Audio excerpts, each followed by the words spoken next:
Thanks, George. And hello, everyone. It's really a pleasure to be here. Thanks for joining us late one afternoon. And I know many of you are probably still sitting amid snow, so hopefully you're warm and toasty wherever you are.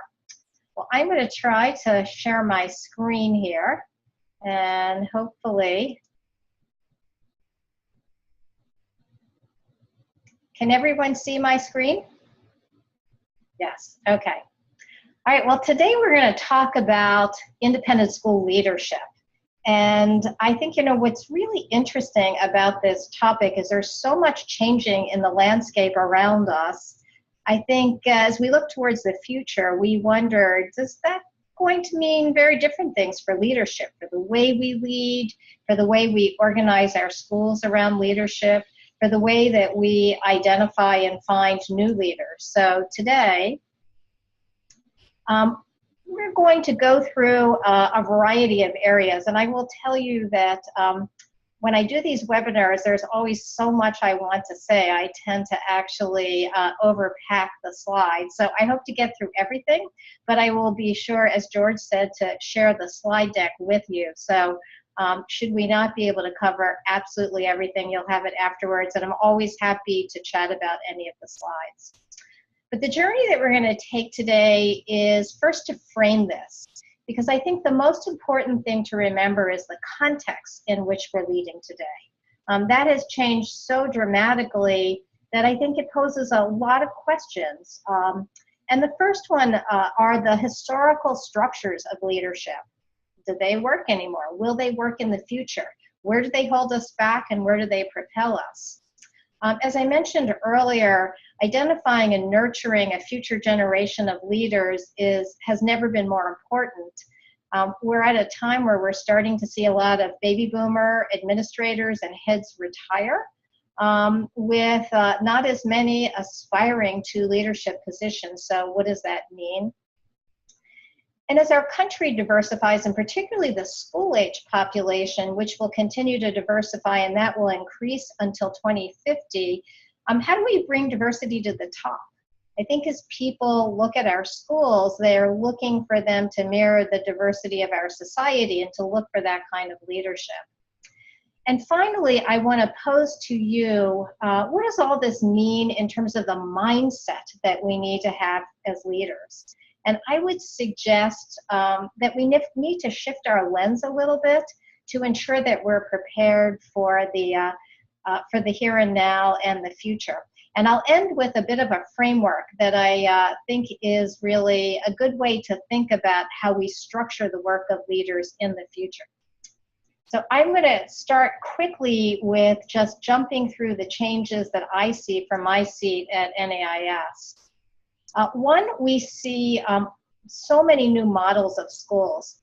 And I was telling George and Andrew before anyone came on that just moments before starting this, I was listening to an interview with the Acton schools, which is a nonprofit school, and the model that they have and their plan, they think they now have 26 schools, but they are thinking about launching 50 to 100 schools per year. And they're going to continue to be doing this. And they have their model, which is quite different than an independent school's, down to a cost of about $4,300 per student. So in addition to seeing schools like ALT, which are all about personalized learning, schools like Acton are about very much putting students in the driver's seat. So Acton doesn't really have teachers as we know them. They have guides. And generally they're looking at a model that is one guide per classroom of about 35 kids of mixed ages. So be interesting to see where that goes. But another new model that we're seeing, and obviously this is in New York, is the whole notion of high school and the first 2 years of college combined. And really what that might do to eliminate a lot of the time and energy that's spent applying for college at the end of high school. I also think there is an opportunity for independent schools to really think about, particularly if you're a high school, what other options we may offer for kids as they start to think about other routes than directly going to college. Many of them take advantage of gap year programs, but I wonder if we couldn't put more structure to that, and since we already know these kids, and offer an alternative.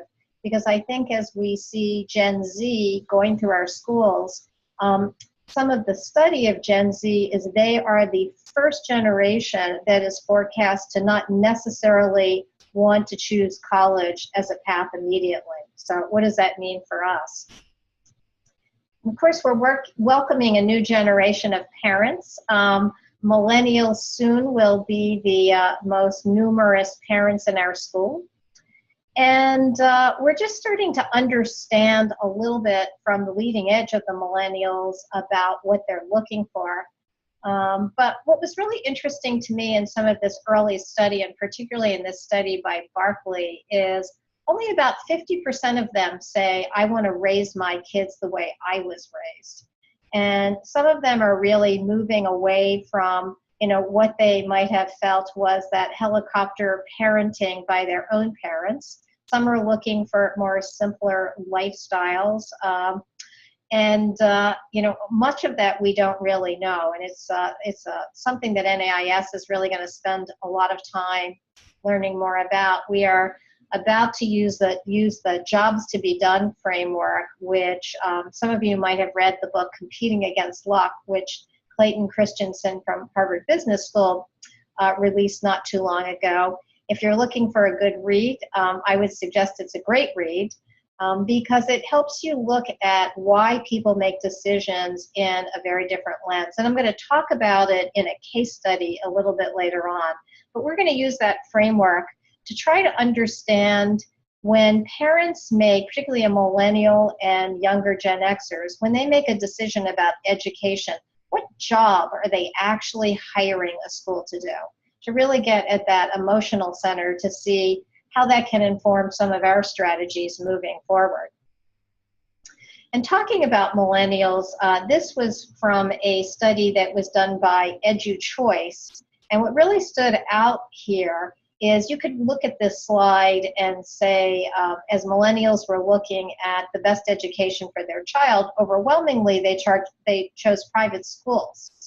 But that was if money and travel were no issue. So if independent schools didn't cost anything, they were right there that they were the best choice. So, that number worries me a little bit, and certainly that's part of what we want to understand by doing this research, to really know how these choices are going to be informed and how we as independent schools might ensure that we are really at the top of their selection criteria. At the same time, one of the more interesting things going on is really all of the shakeup on the college scene.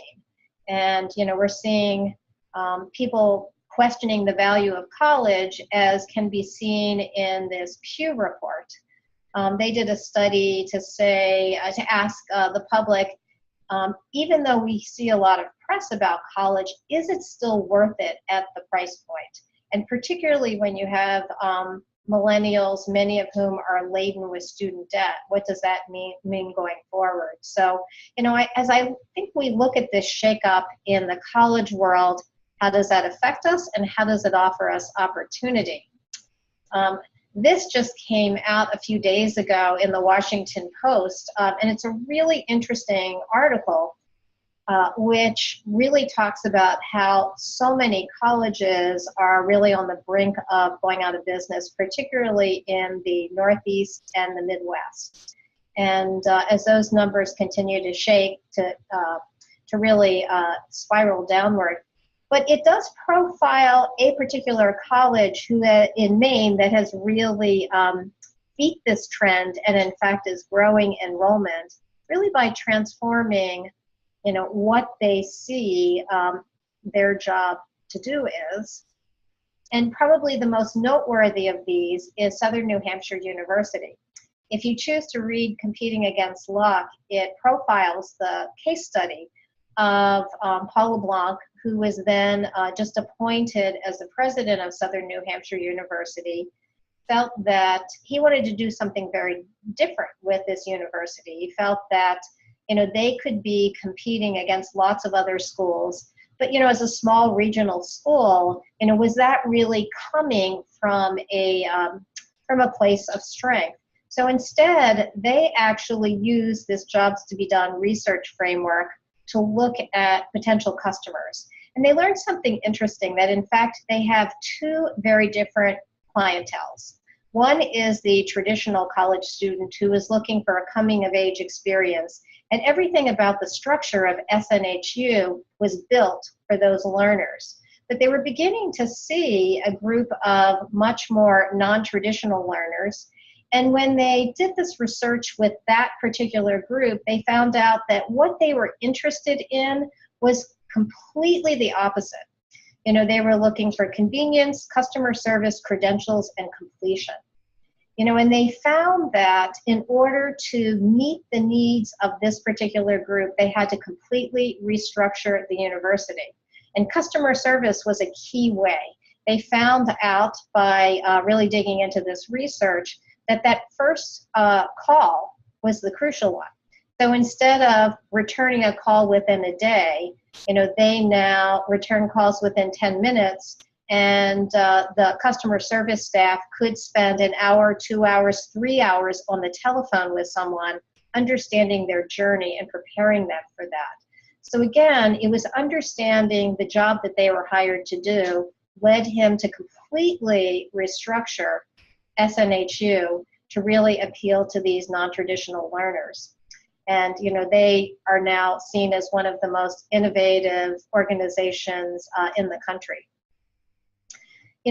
Further, when you look at what are the changes in our society, many may say that the workforce is moving to what's called a gig economy, and that people are not necessarily seeing their lives as graduating from high school, college, business school, graduate school, and then starting a career. In fact, people are seeing life as having the opportunity for many different careers. So Stanford's D School, which is always looking to redesign things, thought about college and where it does and does not meet the way this new economy is being structured. So there's a whole website, many of you may have seen it, for Stanford's Open Loop University, which suggests that the future of higher education is moving from 4 years during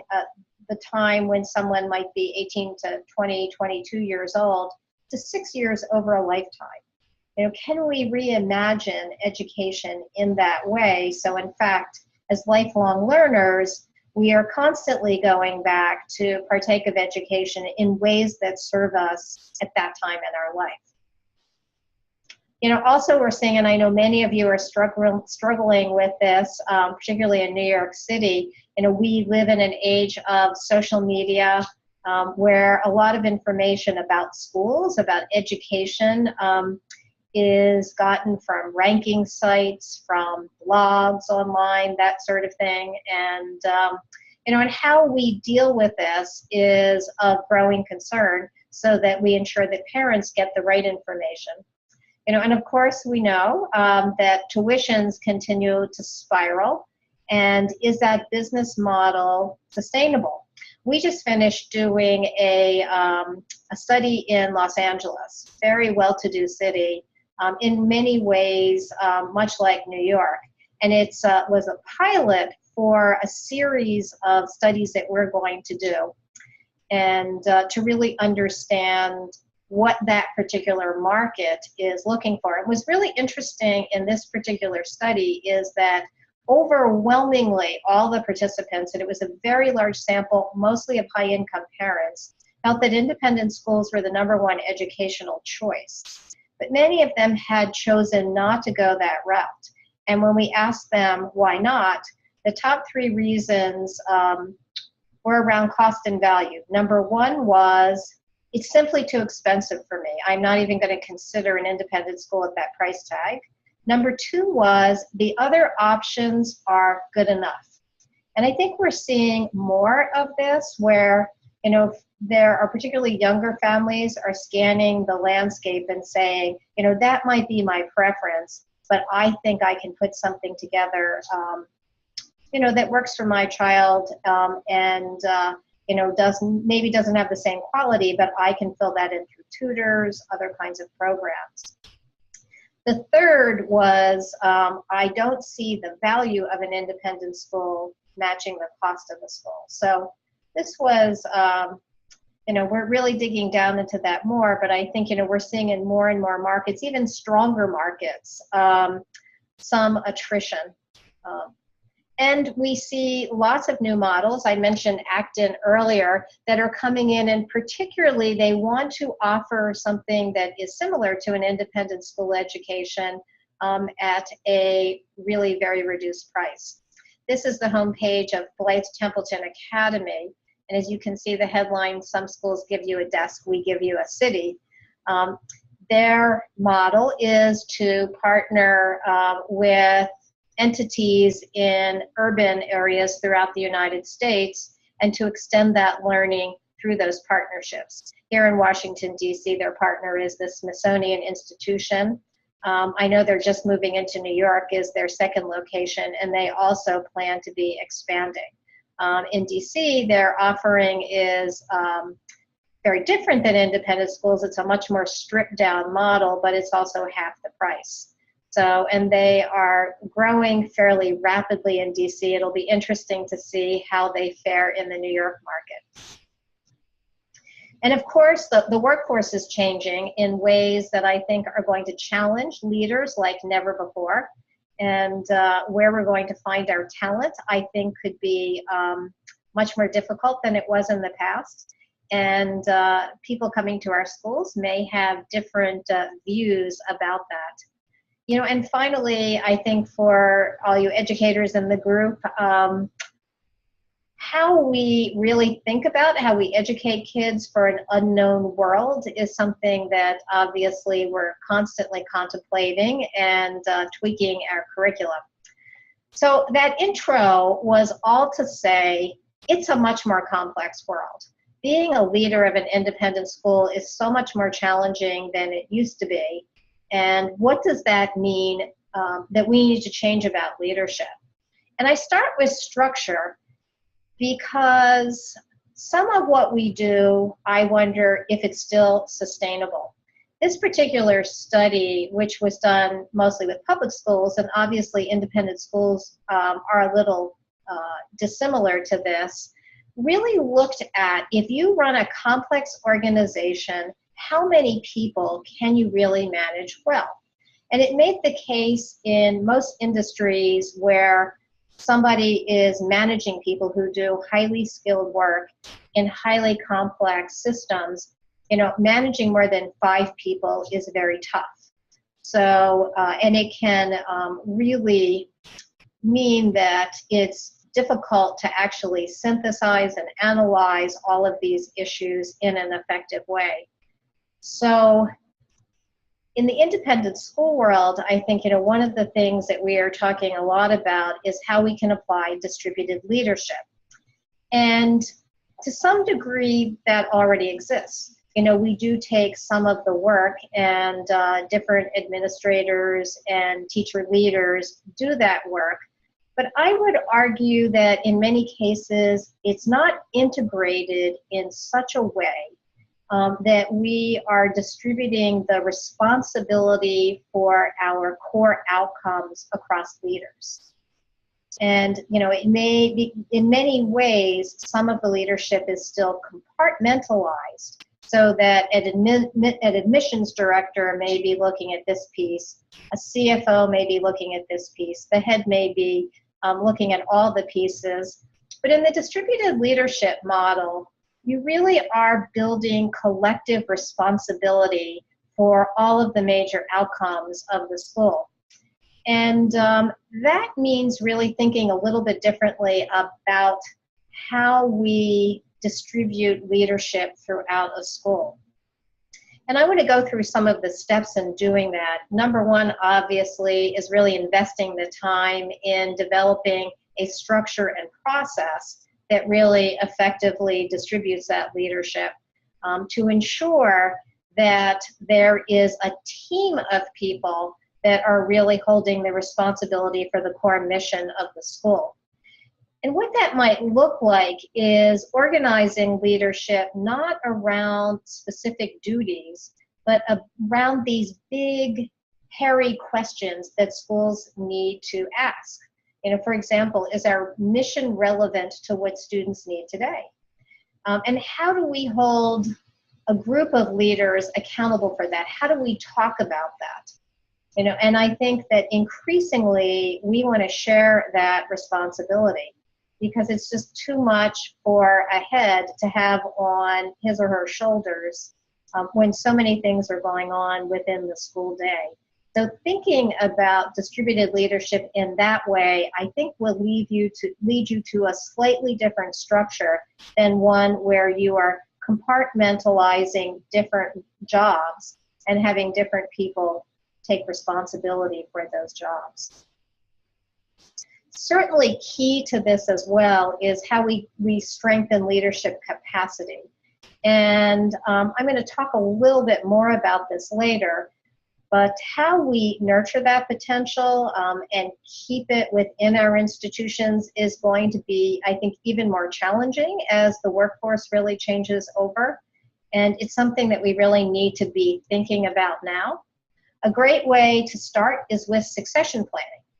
And why succession planning is an interesting lens through which to look at this is, you know, when you start looking at if somebody who does a particular job would leave, you start to actually unpack what's the various executive work that needs to be done, and how would you accommodate that work if somebody left suddenly. It can also inform how you need to identify and train leaders, but most importantly, what is going to certainly fuel this process is ensuring that you have an ongoing talent pipeline, as opposed to one that comes at you sporadically, but that you're constantly really educating people. I know one head of school, for example, really feels like it's important that all of his administrators understand other roles in the school. So every few years, he has them change jobs, and he has them do different jobs. Now, they have a transition period, but he feels that, first of all, he can educate his team to really understand how to run the whole school, not just some aspect of it, if they actually are boots on the ground doing that work. It's not an easy structure, and it's one that is employed much more often in the corporate world. But I think it's an interesting thing to consider when you think about how you train people for the complexity of this particular world and what kind of immersion they need to understand that. You know, and certainly another aspect of this is creating teams that work towards a shared mission. And I think, you know, the more that we work with that leadership team in analyzing problems together and having common goals, the more effective it is. I know we at NAIS are working on this right now, and ensuring that everybody on the staff sees their role in achieving one of 4 big goals for the organization. And you know, we feel that we can deliver more for the membership by really integrating all of this work, and everybody has responsibility in some way for the completion of that goal, as opposed to just seeing 1 or 2 people really being responsible for that. And I think how we empower leaders, and probably the most difficult task in any school, is finding time to do this. You know, how do you give them the time to really lead effectively, to coach effectively, and allow for cultures that allow people to fail? You know, we know when we look at innovation that, you know, that is really key. And in fact, I just read a column for our magazine on the idea that, innovation can be really hard in any environment because it is, for the most part, we are not entities that like failure. And in fact, fear of failure is one of the greatest fears of humankind. And so how you create structures that allow people to get over that and, you know, test things out and learn and iterate is even more important. So with that, distributed leadership as a framework, I want to dig into some of these and particularly spend a little bit of time talking about how do we lay a path for the next generation of leaders. I think this is going to be a really important focus for many schools. And simply because when I look at the numbers in NEIS, and this data is a little bit old, so most of these heads and administrators are even older, or some of them have already retired. We have a huge investment as a community in baby boomers. And, you know, as we start to see baby boomers really taking retirement, some of them are staying on. It's hard to know how everyone will make those choices, but how are we going to fill those roles, particularly with a generation who doesn't necessarily want to embrace the idea of having a career? And what does that look like as we want that continuity in our schools? And this is where I think succession planning is so key. And most in the nonprofit world are unlikely to have done this. And although I think there is growing interest in it. And also within our world, and this is really particularly true of schools, we do not do nearly as enough promoting from within. So we're not necessarily growing our own talent, which means that we are going to be even more reliant on bringing in external talent. Now, there are many reasons that you will want to do that, but I think as we look at how the workforce is unfolding, you know, we have to ask ourselves, is that the best bet for our schools? Or would we be more effective if we were growing a lot of our own leaders and doing it as part of a process? Because succession planning, once you put the framework together and think of it as a systematic investment, it tends to build itself so that you don't have to worry so much about transitions. You don't have to worry about continuity with your stakeholders. You know, I know many schools, if they lose someone who is key to a fundraising operation and those relationships are severed, it can be hard to build up that community. So, you know, across the board, you know, how do we look at really creating those systems that allow that pipeline? And there are many byproducts of succession planning that I think, you know, not only do they set you up for this continuity, but as I mentioned before, it helps you to really unpack these leadership positions, to really have great conversations about saying, you know, what are the skills and abilities that we need? Where do we need people to both, you know, think and execute? And what does that look like? And how do we ensure that we have that talent? You know, obviously it's a great way to unleash new talent, you know, that may be waiting. And particularly, I think, as we start to welcome a millennial workforce, you know, many of them are really looking for that recognition very early on. And that doesn't not necessarily mean a promotion. It just means that opportunity to grow. That certainly is key with that community, is really understanding that, you know, when they take a job, there is an opportunity to continue learning. It also is a great way to signal to employees, this is the way that you advance throughout the organization. It gives them those cues that may go unrecognized afterwards. And in fact, you know, when we talk to young leaders and ask them why they leave a certain organization, it's because they really didn't see any path for growth. Or else they felt that they were blind to it. And often real talent leaves and goes elsewhere where it's nurtured. And, you know, in a time where we might find some of that talent quite scarce, and we have to think about that a little bit more seriously. The Bain & Company did a large study to find out why it is very hard for schools to do this kind of systematic development of a talent pipeline. And this study, which was done over a few years, uncovered a number of things. You know, number one is that we don't do enough tapping of people. You know, it's just as simple as saying to someone, you know, I see great potential in you. Can we talk about how we might create an opportunity for you? The other thing that really emerged is even as we give people the opportunity to grow, we may not give them at that time the types of leadership skills that they need as they're growing in that role. We often have that stand outside of that work and don't give them that opportunity. You know, we don't actually build in the support systems like coaching and mentoring that are really so key.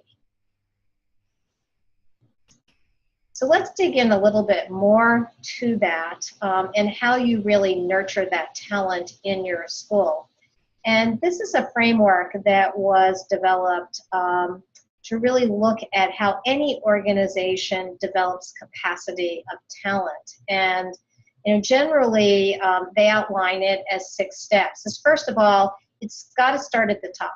You know, the head really needs to embrace that this is a key priority for the school so that everybody knows that it's a priority. You also have to have a really good sense of what your future needs are in terms of what this climate demands and what the school needs. Have a plan for how you're developing it. Certainly to have a plan for when you need to bring in external talent, because it could be you need new skills and abilities. There may be a climate through which it's better for you to actually hire externally, but being very intentional about that can really help in creating this pipeline. And certainly performance measurements. When you have a system in place, what's working, what's not. And then, you know, having a culture, and that may be, that supports this development by how you allow time in the day, what kind of resources you're making available for professional development. You know, and the Center for Creative Leadership says, you know, if you really want to grow future leaders, it's not enough to send people to professional development experiences, and I think most of you already know that. They have a 70-20-10 rule, and their research has really shown that the greatest investment is in challenging assignments. So that work that you're actually giving them to do, that's growth work, is actually going to be the most important. And the next is relationships, mentors, coaches that really help them, you know, understand to grow from there. And coursework, although can be very helpful, is a somewhat minor piece of this. So, you know, in thinking about how you're growing the pipeline, you know, think about how you are developing these assignments that give people this opportunity to grow, but that you're building that support system around them so that they're developing those new skills in an environment that they feel supported and nurtured. Donna, can I ask you a quick question? Sure, absolutely. Sometimes I find that teachers are excellent classroom teachers, and then they're tapped very early on to be leaders, and we pull people out to be leaders who really should thrive in the classroom, and sometimes it comes to the detriment of what's going on in the classroom. I have a great head of school, a great leader, but we're losing out on something in the classroom. So how do we deal with that when we're struggling trying to keep teachers, talented teachers in the classroom, but we also want to have talented leaders? You know, I think it can be both. I think you can have teacher leaders who are continue to teach, but perhaps take on other kinds of responsibilities within the academic space that actually feeds their ability to even grow as a teacher. So leadership, you know, need not be just growing up to, you know, key administrative roles. we can really start to see leadership opportunities in the classroom. And that's, different, I think, school by school. But, there are lots of good programs which I can send you information on where schools particularly have really focused on this notion of teacher leader that keeps them in the classroom, but also is taking on leadership responsibility in the school. And I also go back to what I talked about are those important questions. I think, certainly challenging teachers to think about the bigger issues facing the school and how they can be part of that solution is very important today, so they understand the context as well in which the school is operating. But it is hard. And I think the fight for talent, and we already know with some teachers in some areas are harder to find, but that talent hunt is going to become even more difficult in the years ahead. And I think, when we look at younger teachers, I think the fear that I have is that if you don't give them that growth experience, they're not going to stay at your school. And that's what most of the research says. With younger employees, where they have chosen to make a longer term investment is because they've had that growth opportunity. So, you have to balance that a bit as well. And some of the things that I hear from people who are in our Aspiring Heads program is, when they think about becoming a head of school, of how ill-prepared they are for certain things. And, you can see from this particular chart some of the things when they were an administrator or a teacher that they were prepared for, and then how prepared they are now.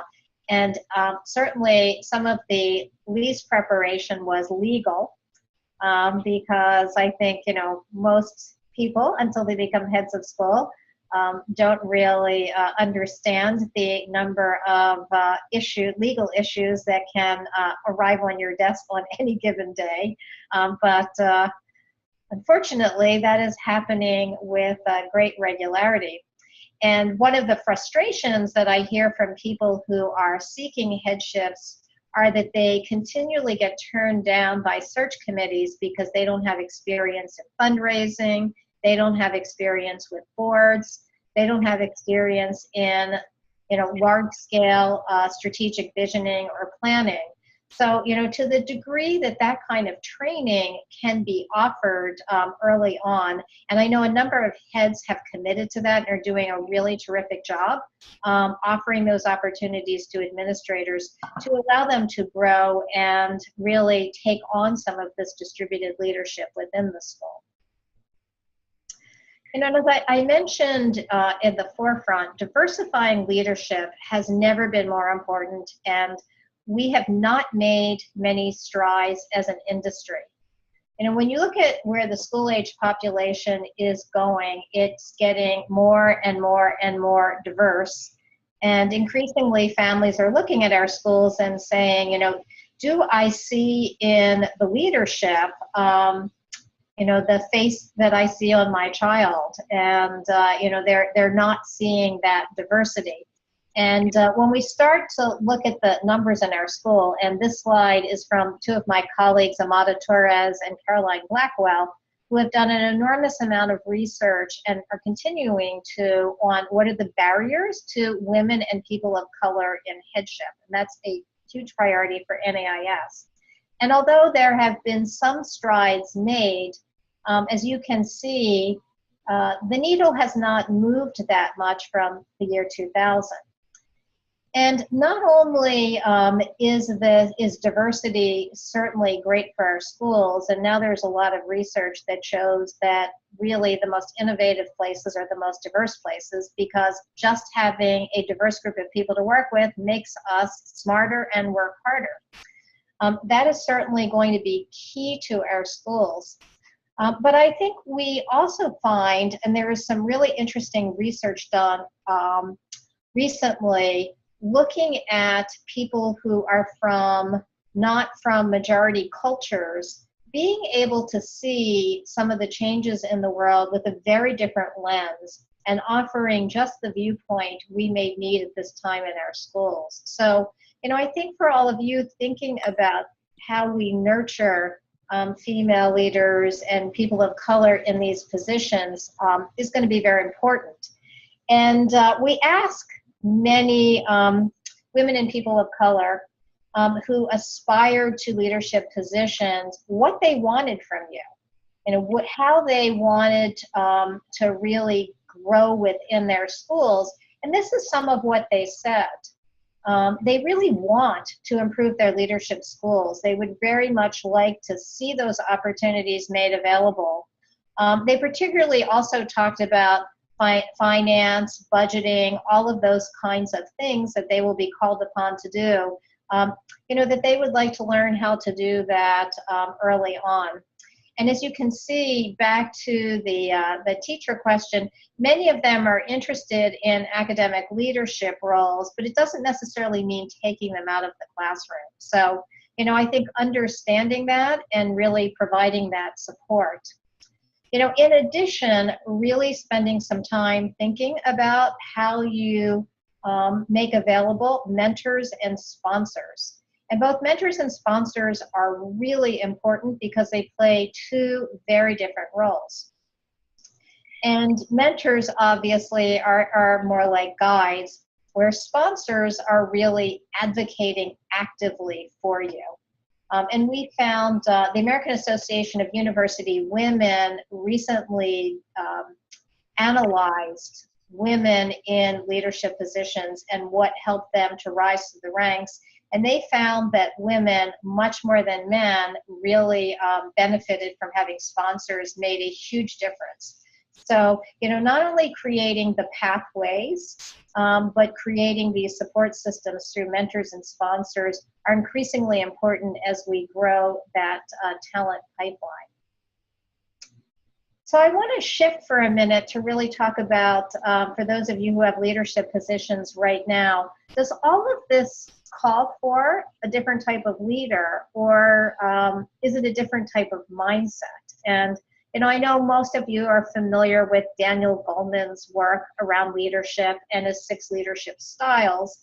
And since he came out with this information, there's been an enormous amount of research, which mostly really summarizes what he has on the bottom of this chart, what the impact of the various styles are on climate.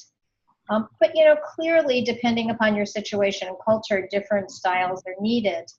And most of the research confirms that, in fact, different types of leaders with different styles can be very successful in a school setting. So it's not as if, when we look at this time of great change, only a visionary leader is going to be successful in school. That's really not the secret sauce.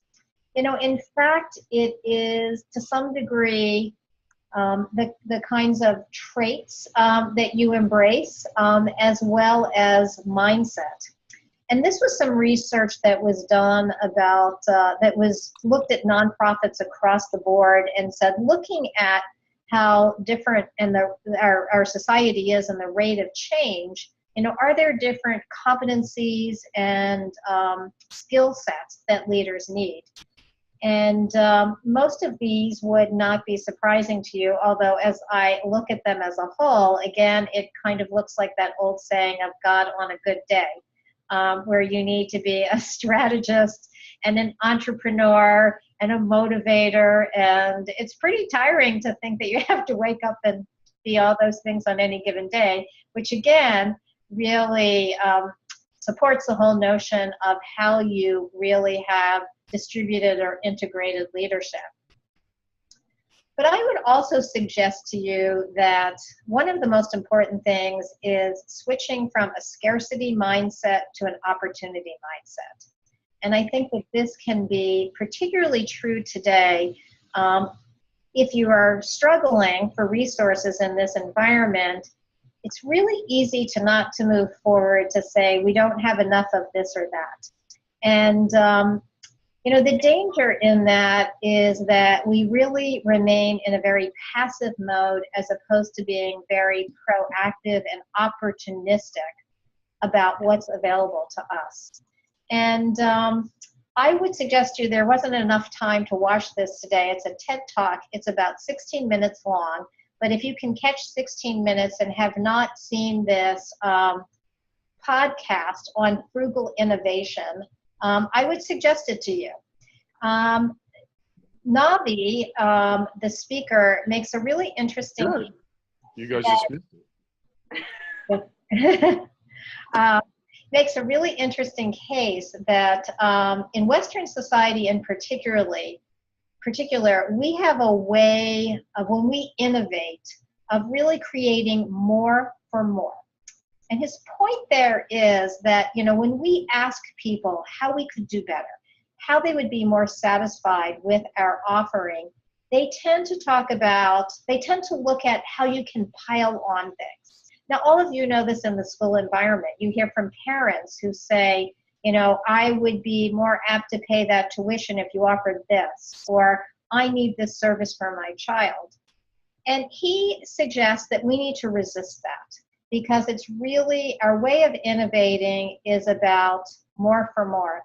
And the TED Talk really goes into some really interesting case studies about how you can change that mindset to more for less. And he particularly sets up a framework for creating an opportunity mindset. Some of this parallels a little bit design thinking, in that the first step is really to observe, to be much more observant about your customers' needs. And you know, a really good example is, you know, when Steve Jobs was thinking about the prospect of an iPhone, they did a lot of market research and they did a lot of focus groups. And those focus groups basically said, there is really no need for this. People will see it as a novelty item, because in fact, they now have devices that do all of these things. And, you know, it would just be a novelty to have something that probably won't do all of those things well. But, you know, he certainly had the foresight as he observed how people, you know, went about their tasks, that in fact, something that put all of these ways of doing business together and did it in a high quality, that he could have a singularly successful product. And part of that was because people's mindset at the time was the BlackBerry. And for any of you that had BlackBerries, you knew that it was great for email, but, you know, really lousy for browsing, and it just didn't do other things that well. So people had a bit of that mindset. You know, and the second step is how you use your assets differently. And it's really looking at how you can satisfy a particular need at a lower cost. And then how can you innovate around that and create, you know, a systematic process so that it's more scalable. But even more interestingly, he suggests that as we are welcoming in this new generation of parents who think a little bit differently, there is a real opportunity to shape the way our customers think.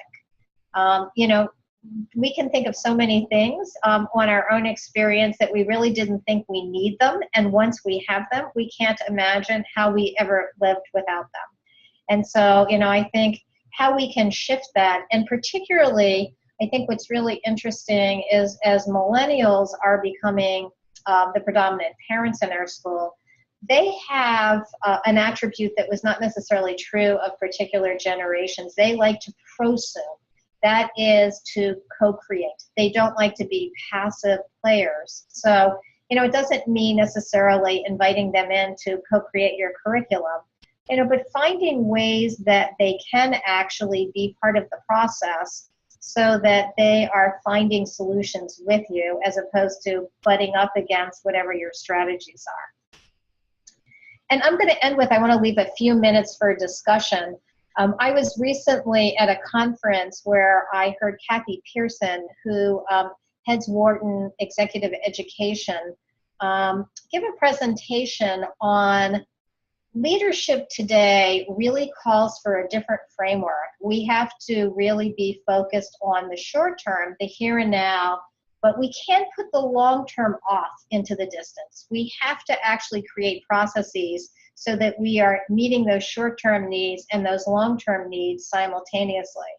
What's tough about that, though, is you have to have different processes, you have to have different measures. So, you know, in the short term, you know, we tend to have, it's more the strategic part of the way we work. We want to solve problems. We want to bring data to those problems. We want to measure performance. But in the short term, there's really a bias towards action. We want to do something and we want to find the solution to that. We want to get it off the ground. A lot of your work as a leader will call for that. But you know, when we look at this complex world, at the same time, we have to be going into spaces that are quite different. And that calls for a different climate. It calls for a different way of measuring that particular work. So, you know, where you may be measuring in the short term outcomes on this work, in the long term, you just may be measuring a person's ability to create a designed experiment.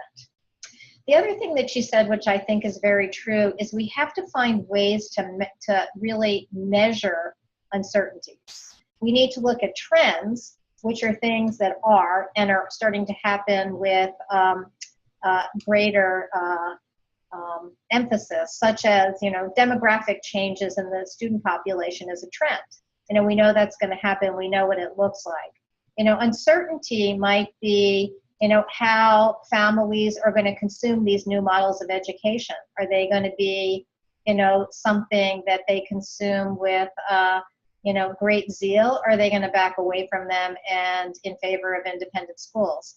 And she suggested that we start to track those uncertainties, that we also try to, you know, find data around that to really be able to create kind of a blueprint on how these uncertainties are shaping out. And we also, you know, have to allow, you know, it's a difference, I think, I went to a session that somebody from the FBI was giving in terms of, you know, how they were trying to shift their emphasis from solving crimes to preventing crimes. And what they discovered in doing that, you know, it might seem as easy as setting different goals, but that every process in the organization was designed to award solving of crimes. And in fact, the preventing crimes is all about intelligence, and that's much more complicated, lots of failures, lots of rabbit holes. And on this long term, you know, that's going to be true for you as well.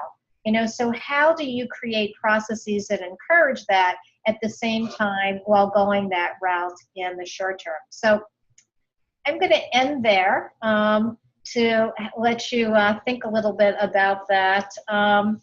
You know, but certainly I thought that this quote was a great way to end because I think we do have an opportunity as independent school leaders to create the future.